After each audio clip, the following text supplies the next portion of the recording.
President যদি আমাকেই গল্প করার জন্য ডাকেন তো কি করা যাবে, আমি গেলাম গল্প করতে। যাই হোক, সংগঠনের ব্যাপারে ডিটেলস কথা হয়েছে, পশ্চিমবাংলার ইলেকশনের প্রস্তুতি, সংগঠন, বাকি বলেছেন যে জোরদার কাজ করুন, এটা বলেছেন।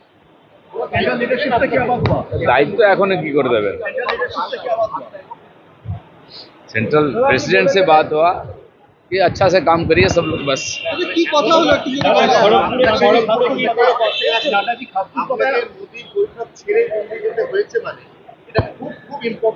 हाँ, इम्पोर्टेंट ছিল। সর্বভারতীয় সভাপতি যখন ডেকেছেন নিশ্চয়ই ইম্পর্টেন্ট, এবং সব ব্যাপারেই কথা হয়েছে ওনার সঙ্গে। हाँ, सभी खास था, प्रेसिडेंट तो खास ही बोलते हैं। नहीं, সেই জন্য আমার মনে হলো যে আমি গেলে আমাকে কোথায় রাখা হবে সেটা ঠিক করতে পারছে না, সেই জন্য শেষে আমি ঠিক করেছিলাম যাবো না। তারপরে মাননীয় সভাপতি ডাকলেন, আমি দিল্লি চলে গেলাম। 21 তারিখে ওখানে একটা বড় সভা করার কথা হচ্ছে, জেলার থেকে সব কর্মীরা আসবেন। আর যারা আমাদের বাংলায় প্রায় 250 জন কর্মী টিএমসির হিংসার বলি হয়েছেন, তাদের প্রতি শ্রদ্ধাঞ্জলি সভা হবে। 21 তারিখে খড়গপুরে কার্যক্রম আছে।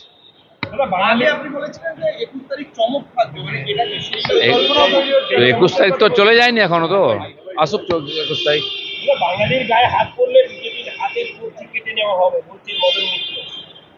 ওনার হাত সোজা আছে এখন, হাত পাই তো নড়ে। এইসব ডায়লগ মেরে বেঁচে থাকার যে চেষ্টা, মালদার প্রেসিডেন্ট মদনবাবু, এখন ওদেরকে কেউ পোছে না, গুরুত্ব বাড়ানোর চেষ্টা চলছে পার্টিতে।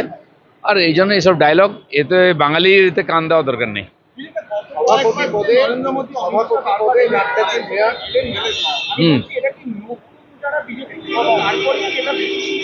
পার্টি যেটা ঠিক করেছে ওটাই ঠিক, কে করছে আমি জানি না, সর্বভারতীয় সভাপতিও জানেন।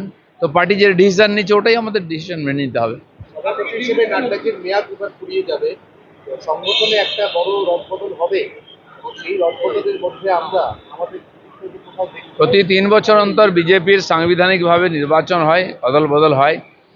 তো সেখানে নতুন পুরনো তাদের বিভিন্ন দায়িত্ব দেওয়া হয়। তো দেখা যাক, পরিবর্তন হলে নিশ্চয়ই সবাইকে কাজে লাগানো হবে।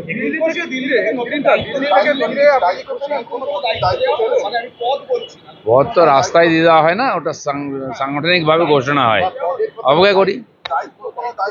তো দায়িত্ব হলেও এটা ঘোষণা করা হবে, এমনি মুখে মুখে বলে দেওয়া হয় না।